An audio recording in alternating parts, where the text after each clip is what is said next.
What if everything you saw on that doorbell camera was a performance? What if the real crime did not happen inside Nancy Guthrie's home at all? What if the blood, the open door, the masked figure with the potted plant, all of it was staged? What if Nancy was already gone before that man ever walked onto that porch? Dr. Ann Burgess said that out loud, on camera, in front of two other criminal experts. What if the most dangerous place in the Nancy Guthrie case is not the house where she vanished? What if it is somewhere the cameras never captured? What if it is somewhere most investigators have barely looked? What if Ann Burgess, the woman who taught the FBI how to think about monsters, walked through a door in this case that nobody else had the nerve to open, and what she found on the other side stopped the room cold? That is not a theory from the internet. That is not speculation from someone with an opinion and a microphone. That is the documented conclusion of a woman who has spent more than 50 years mapping the interior of the criminal mind. A woman who sat across a table from Ted Bundy and did not flinch. A woman who looked John Wayne Gacy in the eyes and asked him to explain himself in the language of science. A woman whose real-life work became the Netflix series Mindhunter, whose methods are now embedded in every serious criminal investigation in this country. Ann Burgess walked through this case. She went through every layer of it. And when she arrived at her conclusion, she said it out loud, on camera, in front of two other criminal experts, and the room went quiet in a way that rooms do not go quiet unless something genuinely disturbing has just been placed on the table. This is not about what you already know. Everybody knows about the masked figure on the doorbell camera. Everybody knows about the potted plant and the covered lens and the cheap backpack from Walmart. Everybody knows that Nancy Guthrie, 84 years old, mother of 3, grandmother, churchgoer, gardener, the woman who raised Savannah Guthrie of NBC's Today Show, disappeared from her Tucson home in the early hours of February 1, 2026, and has not been found in over 100 days. You know that story. What Ann Burgess did was something different. She did not just analyze the crime scene. She built a map, a precise, behavioral, psychological map of whoever planned this. Burgess looked at Nancy's house and she said the following: the blood trail ending at what appears to be a vehicle pickup point, the open door, the potted plant placed over the camera. All of it is consistent with staging. All of it is consistent with someone who arrived at that house after the fact, walked through the rooms, created the appearance of an abduction from the bedroom, and then left. And walking through that map, walking through the interior world of the mind behind this crime, she arrived somewhere chilling. She said the conclusion out loud. And it changes everything. Because here is what nobody has fully absorbed yet. When Burgess walks through the behavioral interior of a suspect, it is not guesswork. It is not television commentary. It is the same method she used to build the FBI's criminal profiling system from the ground up in the 1970s, before any of that science existed. She designed it. She built it interview by interview, prison visit by prison visit, sitting in small rooms with men who had done unimaginable things and asking them to explain the architecture of their own thinking. Edmund Kemper, David Berkowitz, Richard Speck, she studied all of them. So when Ann Burgess sits down to examine the mind behind the Nancy Guthrie case, she is not walking into unfamiliar territory. She has been in rooms like this before. She knows what the furniture looks like. She knows where the darkness lives. Hi viewers, here is a question before we go any further. Did you first hear about Nancy Guthrie's disappearance from the news or from social media? Drop your answer in the comments right now. What she found in this case is a profile so specific, so detailed, and so disturbing that it narrows the field of who could have done this in ways that are impossible to ignore. Burgess said it clearly and without hesitation. She said, it is entirely possible that Nancy's home was not the actual crime scene. Let me explain exactly what she meant by that, and why it is the most disturbing possibility in this entire case.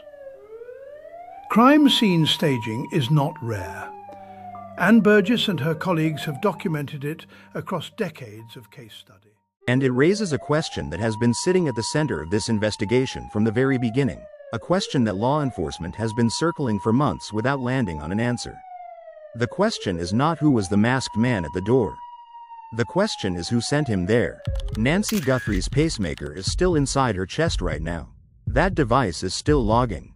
Every heartbeat since 2:28 in the morning on February 1st is stored in a piece of technology the size of a small matchbox. The complete physiological record of everything Nancy has experienced across 100 days is sitting inside her body, waiting. The only way to access it is to find her. Ann Burgess believes that is still possible. And she believes the road to finding Nancy runs directly through the behavioral portrait she has already constructed. Not through the masked figure at the door. Not through the Bitcoin wallet that has never moved. Through the person who planned all of it. The person she described in terms that leave very little room for interpretation.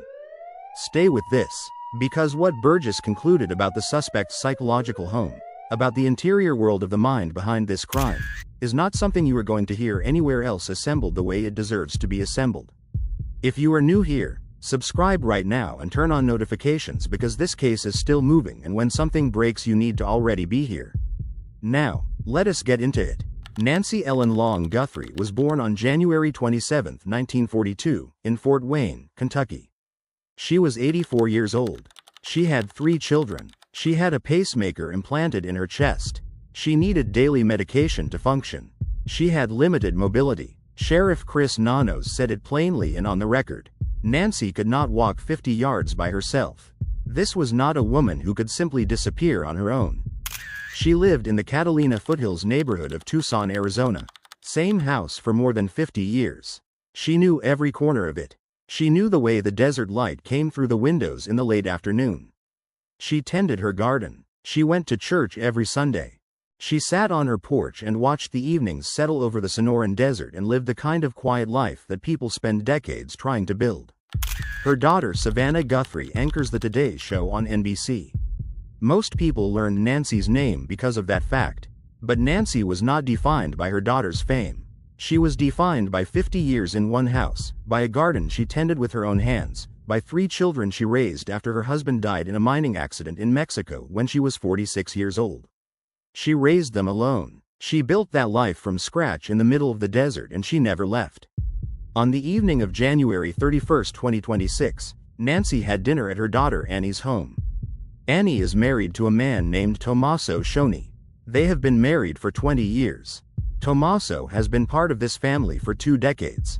He knows that house. He knows Nancy's routines. He has sat at her table for 20 years of dinners and holidays and quiet Sunday afternoons.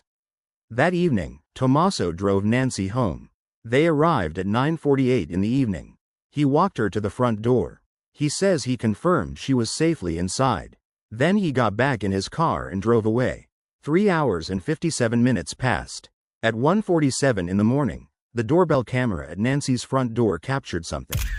A masked figure, armed, wearing nitrile gloves, carrying a $25 Ozark Trail backpack purchased from Walmart. The figure approached the camera and tapped the lens twice. Calm, rhythmic, not rushed, not panicked. Then the figure reached for a nearby potted plant and used its foliage to cover the camera entirely. Think about those 2 taps. That is not the behavior of someone surprised by a camera. That is someone who knew the camera was there and had already decided what to do about it. If that is what happened, then the masked figure on the doorbell camera was not nervous because there was nothing to be nervous about. Nancy was already gone. The crime was already over. That person was just an actor walking onto a stage. Calm because there was nothing inside that house to disturb. At 2:28 in the morning, Nancy's pacemaker lost its connection with the bedside monitoring unit. The device inside her chest had been recording everything. The cardiac data showed a spike to 147 beats per minute. Sustained elevated heart rate. The accelerometer registered passive transport, meaning Nancy was not moving under her own power. She was being moved, and in the final minutes before the sync was lost, the pacemaker recorded the pharmacological signature of a sedative compound in her system. Someone had sedated her. Someone had carried her out. At 2:36 in the morning, a Ring camera located 2.5 miles away on Camino Royale captured a vehicle consistent with a Kia Soul. It was heading south, toward Interstate 19, toward the Mexican border, 60 miles away. That is the timeline. That is the sequence of documented facts. And then came the ransom demand. $6 million in Bitcoin. Anonymous communications sent to TMZ and other media outlets. A demand directed at Savannah Guthrie.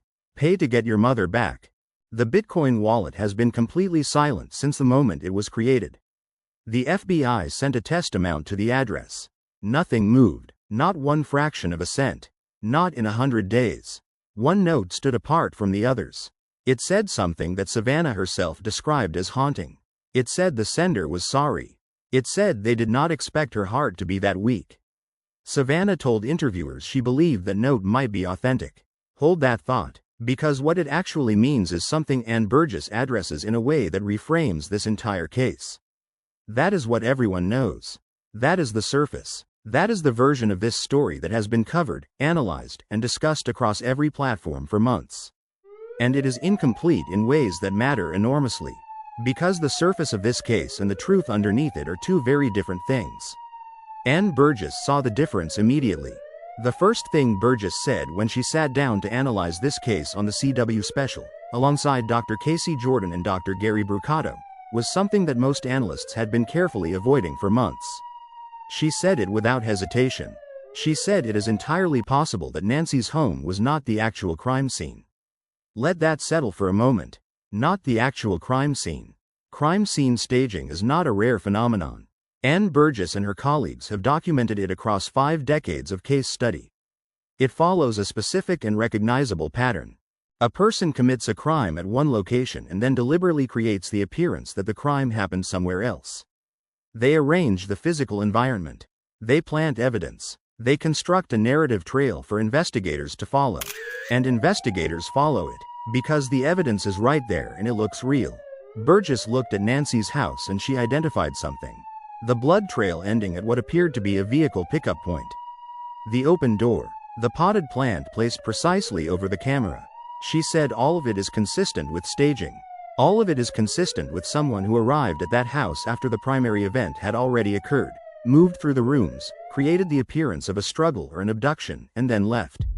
If that is what happened, then the masked figure on the doorbell camera was not nervous because there was nothing inside that house to be nervous about. Nancy was already gone. The performance had already been staged. That person was an actor walking onto an empty set. Burgess said it directly on camera. She said that person at the door has a remarkable coolness under pressure. And she said it almost makes her wonder if that calm exists because the primary event was already over. That this is a staging scene. That the person at the door had no reason to be nervous because there was nothing left to disturb. Think carefully about what that means for every behavioral analysis done on that footage. Every expert who examined the confident walk. Every analyst who discussed the calculated way the camera was covered. Every discussion about what the suspect's body language reveals. All of that analysis may have been applied to a man who was walking through a scene that had already been constructed for him by someone else. He was not the architect.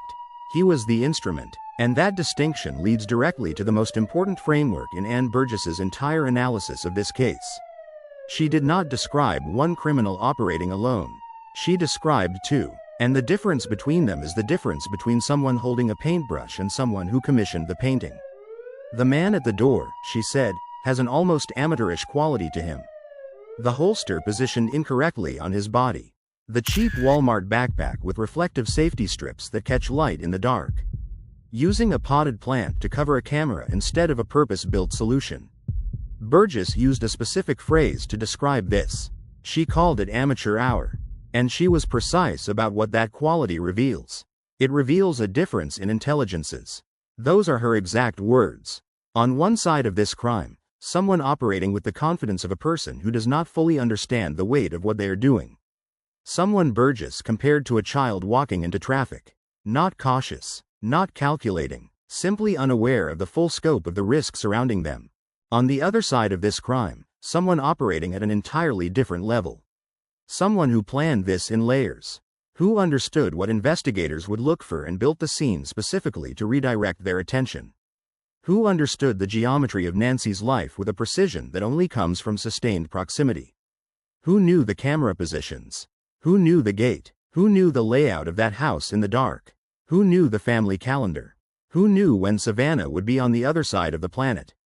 Who knew what $6 million in liquid assets actually looked like from the inside of that family's financial reality? That last detail is one Burgess kept returning to. A stranger does not demand $6 million. A stranger dreams in round numbers and impossible figures. A stranger demands 50 million because strangers imagine wealth in fantasies. A person who commits a crime at one location deliberately creates the appearance that the crime happens somewhere else entirely. They plant blood. They break a window. They leave a door open. They create a narrative for investigators to follow, and investigators follow it. Because the physical evidence is right there and it looks real. The person who wrote 6 million knew the reality. They knew what was actually accessible. They knew the specific interior of that family's financial life in a way that only proximity and time can provide. Burgess and Dr. Jordan both used the same term for the mind behind this operation. The puppet master. They were specific about the psychological structure of this type of person. Narcissistic, psychopathic in their orientation toward other people. Someone who derives a particular and quiet satisfaction from watching the chaos they have created unfold in public. Someone who is almost certainly watching the news coverage, watching the press conferences, watching Savannah Guthrie speak about her mother on national television and feeling something that a person with a normal emotional compass cannot fully comprehend. Dr. Jordan said the internal monologue of this type of person, as they watch the coverage of what they have caused, is 4 words. Look what I can do. The media becomes the strings. The public becomes the audience.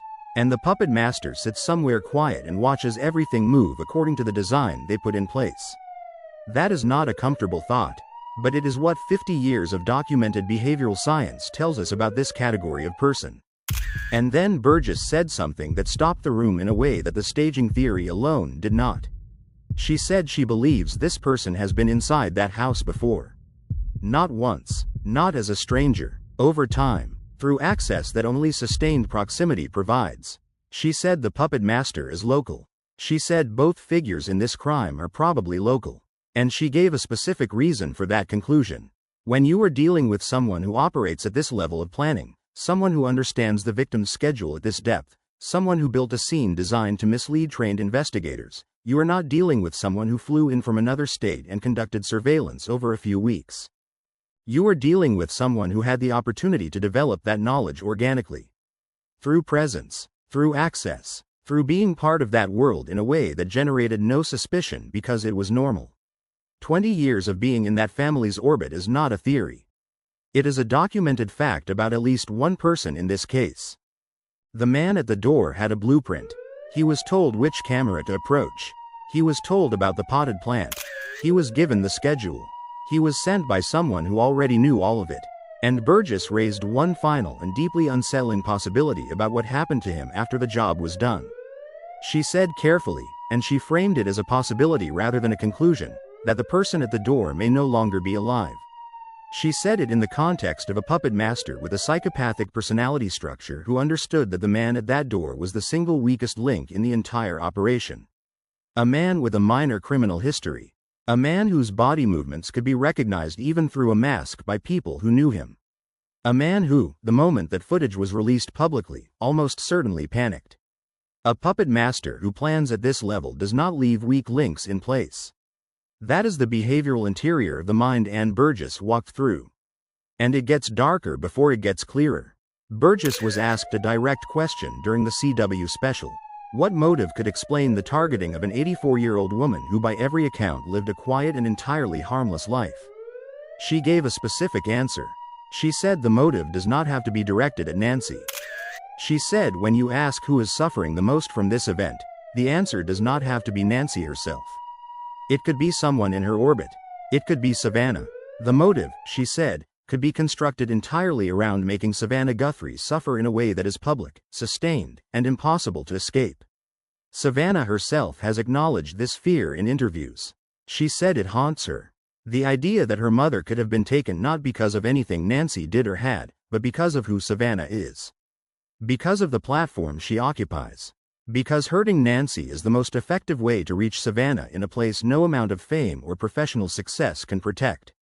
Burgess validated that fear with the full weight of her 5 decades of behavioral analysis. But then the conversation moved to a second motive category, one that is more specific, more structural, and in many ways more frightening because of how precisely it fits the known facts of this case. Dr. Brucato introduced the framework. He called it elimination. Elimination as a motive means the targeted person is not removed because the perpetrator has a direct personal grievance against them. They are removed because their continued presence is an obstacle. They are in the way of something. A financial arrangement, a secret, a relationship dynamic, a future that cannot exist as long as that person is present. And once they are removed, the entire operation is staged to look like something else entirely. A stranger crime, a random act, something that points investigators outward, toward the unknown, away from the known. Dr. Brucato was specific about the signature of an elimination event staged as a stranger crime. He said the staging is never quite complete enough to fully replicate the crime it is pretending to be. If you are staging a robbery, there should be signs of a robbery. Drawers emptied, valuables missing, the physical evidence of someone who came to take something and took it.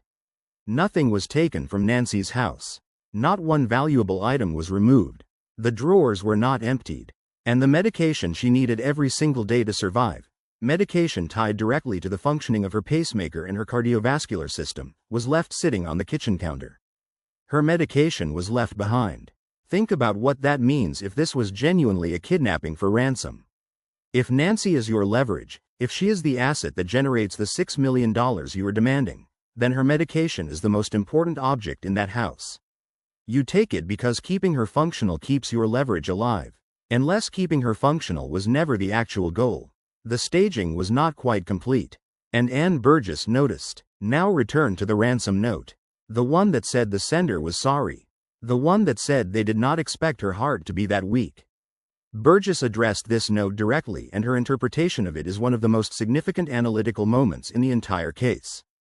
She said that sentence is not the language of someone who planned a kidnapping for financial gain. Someone who plans a kidnapping for ransom treats the person they have taken as their most valuable asset. You do not write apology notes about the physical condition of your most valuable asset. You write that sentence when something went wrong, when the plan changed because the reality at the scene did not match what was expected, when whatever was supposed to happen happened differently than it was designed to. Burgess drew a direct comparison to the Lindbergh baby case, a case her longtime colleague John Douglas examined in forensic depth. Douglas concluded that the Lindbergh child likely did not survive the initial removal from the home. And yet ransom notes continued to arrive. Demands continued to be made. Money continued to be requested. Because the ransom demand was never about the money. It was about the story the money demand created. It gave investigators a financial motive to chase. It pointed every lens outward toward an unknown perpetrator motivated by greed. And while every investigator in the country was looking at that story, the real truth sat quietly somewhere else. Dr. Jordan added a layer to this that is impossible to set aside. He said sending those ransom communications to TMZ had a specific psychological quality. A puppet master quality. The satisfaction of watching an entire national media cycle pivot on a message you wrote from complete anonymity. Every morning show carrying your story. Every platform running your narrative. Look what I can do. That phrase again. And then Burgess returned to the question of who sent the man to that door. Who had the inside knowledge? Who had the access? She said the perpetrator behind this, the architect of the entire operation, is someone with a comfort level in Nancy's world that is suggestive of someone who genuinely knows her. Not knew of her, knew her. She was careful to note that the puppet master does not necessarily have to be someone Nancy recognized at her dinner table every week. It could be someone who accessed that house professionally over the years. A contractor, a service provider, someone whose presence in that environment was so normalized it generated no suspicion. But then she said something about the financial detail that brings it back to a much smaller circle. The $6 million number is surgical. Strangers do not arrive at surgical numbers. Only people with genuine inside knowledge of what is actually liquid, actually accessible, actually real within a specific family's financial life arrive at a number that precise. That kind of knowledge does not come from reading newspaper profiles of a television anchor. It comes from proximity. It comes from time. It comes from being in the room where those conversations happen. Burgess also addressed the investigative failures in this case, and she did not soften her assessment. She said one of her primary concerns from the beginning was the early release of the crime scene back to the family. She called it a significant misstep. She said the evidence required to properly profile a case of this complexity, to answer definitively whether the scene was staged or primary, requires crime scene access that once surrendered cannot be recovered. She said, in her words, it is almost impossible to profile based on what is not known. She said she needed to see that crime scene. And she never got the chance. The FBI was locked out of this investigation for nearly 4 days after Nancy disappeared. FBI Director Kash Patel stated this publicly. He said the Pima County Sheriff's Office sent DNA evidence to a private laboratory in Florida rather than routing it to the FBI laboratory at Quantico. He said on the record that the FBI lab would have analyzed it faster and likely produced better results. Sergeant Aaron Cross, the union president of the Pima County Sheriff's Department, described the first week of the investigation to reporter Brian Anton using one word: chaotic. Detectives not communicating. Federal agents unclear on where to direct their efforts. A scene so disorganized that Cross said the sheriff should have transferred full investigative authority to the FBI from the very beginning. And 100 days later, the hard evidence has not converged on a name. Nancy Ellen Long Guthrie was 46 years old when her husband died in a mining accident in Mexico. She did not leave. She stayed in that house in the Catalina foothills, and she raised 3 children, and she built a life that was entirely and completely hers. She tended her garden. She went to church every Sunday. She sat on her porch in the evenings and watched the desert do what deserts do in the last light of the day. She never imagined that someone was out there in the weeks before January 31, 2026, studying the rhythm of her life, learning her schedule, building a map of her daily existence with a patience and a precision that only familiarity makes possible. She was 84 years old. She had a pacemaker inside her chest that is still logging. Every heartbeat Nancy has experienced across every one of those 100 days is stored inside a device the size of a small matchbox. The physiological record of everything she has been through is sitting inside her body right now, waiting. The only way to access that record is to find her. Elizabeth Smart spoke to reporters in May of 2026 and said Nancy could absolutely still be alive. Elizabeth Smart speaks from a place of experience that nobody else in this conversation has. Her words carry a specific and earned weight. On Mother's Day, May 10, 2026, Savannah Guthrie posted a tribute to her mother. She wrote that they miss her with every breath. She wrote that they will never stop looking. She wrote that they will never be at peace until they find her. A daughter writing into silence. CeCe Moore, the forensic genealogist whose work helped crack the Golden State Killer case, is now involved in analyzing the DNA recovered in connection with this investigation. 2 separate profiles. 2 separate chances for a match in a public genealogy database. When that match comes, and the science says it will come, it will not be a theory. It will be a name. There is a $1 million cash reward. The contact information is in the description below. If something has been sitting in the back of your mind since the end of January, if something you saw or heard or noticed did not settle the way it should have, now is the time. Ann Burgess has spent 50 years walking through the darkest rooms in the American criminal mind. She walked through this one. She mapped the behavioral interior of whoever planned this. She described a puppet master who is local, who has insider knowledge of Nancy's life, who has been in that family's orbit for a significant amount of time, and who is almost certainly watching everything unfold from a position of quiet and carefully maintained distance. She did not say a name. She described a person, and based on every documented fact in this case, that description fits a very small number of people. One final question before this video ends. Ann Burgess said the puppet master is someone Nancy trusted, someone in her world, someone whose presence in that house over the years never raised a single alarm. Who do you think fits that description? Comment below. One name, one word. Let the conversation happen. There is one more piece to this case that has not been discussed the way it deserves to be discussed. The DNA recovered at a secondary location connected to this investigation. 2 profiles. What CeCe Moore's genealogy analysis has already revealed. And a specific detail about the timeline between 9:48 in the evening and 1:47 in the morning, nearly 4 hours, that raises a question nobody in mainstream coverage has asked directly. That video is already in production. Subscribe right now and turn on notifications. Because when that video drops, you will not want to have missed this one first. This is Brian Records. We go through evidence the way it deserves to be gone through. Every time, without flinching, without protecting anyone. Bring Nancy home.